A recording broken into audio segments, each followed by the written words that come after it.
بسم الله الرحمن الرحيم. تبارك الذي بيده الملك وهو على كل شيء قدير، الذي خلق الموت والحياة ليبلوكم أيكم أحسن عملا، وهو العزيز الغفور، الذي خلق 7 سماوات طباقا، ما ترى في خلق الرحمن من تفاوت، فارجع البصر هل ترى من فطور،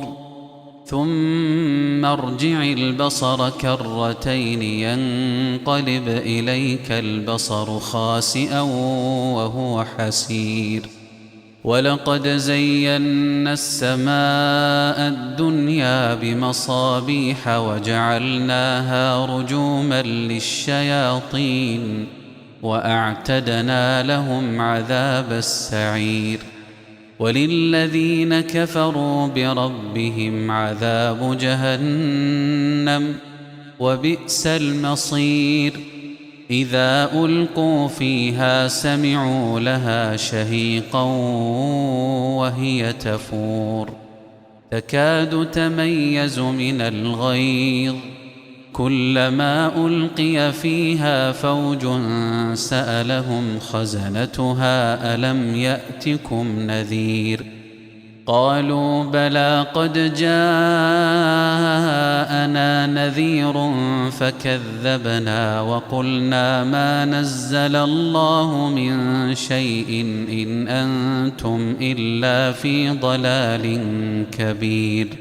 وقالوا لو كنا نسمع أو نعقل ما كنا في أصحاب السعير، فاعترفوا بذنبهم فسحقا لأصحاب السعير، إن الذين يخشون ربهم بالغيب لهم مغفرة وأجر كبير، وأسروا قولكم أو اجهروا به إنه عليم بذات الصدور،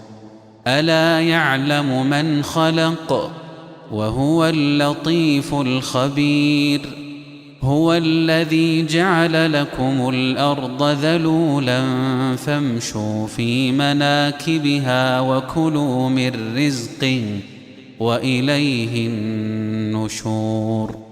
أأمنتم من في السماء أن يخسف بكم الأرض فإذا هي تمور، أم أمنتم من في السماء أن يرسل عليكم حاصبا، فستعلمون كيف نذير،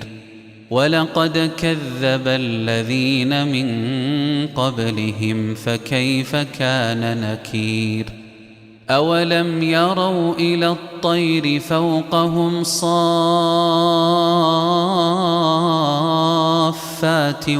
ويقبضن ما يمسكهن إلا الرحمن إنه بكل شيء بصير، أمن هذا الذي هو جند لكم ينصركم من دون الرحمن إن الكافرون إلا في غرور، أمن هذا الذي يرزقكم إن أمسك رزقه بل لجوا في عتو ونفور، أفمن يمشي مكبا على وجهه أهدى أمن يمشي سويا على صراط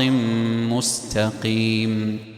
قل هو الذي أنشأكم وجعل لكم السمع والأبصار والأفئدة قليلا ما تشكرون، قل هو الذي ذرأكم في الأرض وإليه تحشرون، ويقولون متى هذا الوعد إن كنتم صادقين، قل إنما العلم عند الله وإنما أنا نذير مبين فلما رأوه زلفة سيئت وجوه الذين كفروا وقيل هذا الذي كنتم به تدعون قل أرأيتم إن أهلكني الله ومن معي أو رحمنا فمن يجير الكافرين من عذاب أليم قل هو الرحمن آمنا به وعليه توكلنا فستعلمون من هو في ضلال مبين قل أرأيتم إن أصبح ماؤكم غورا فمن يأتيكم بماء معين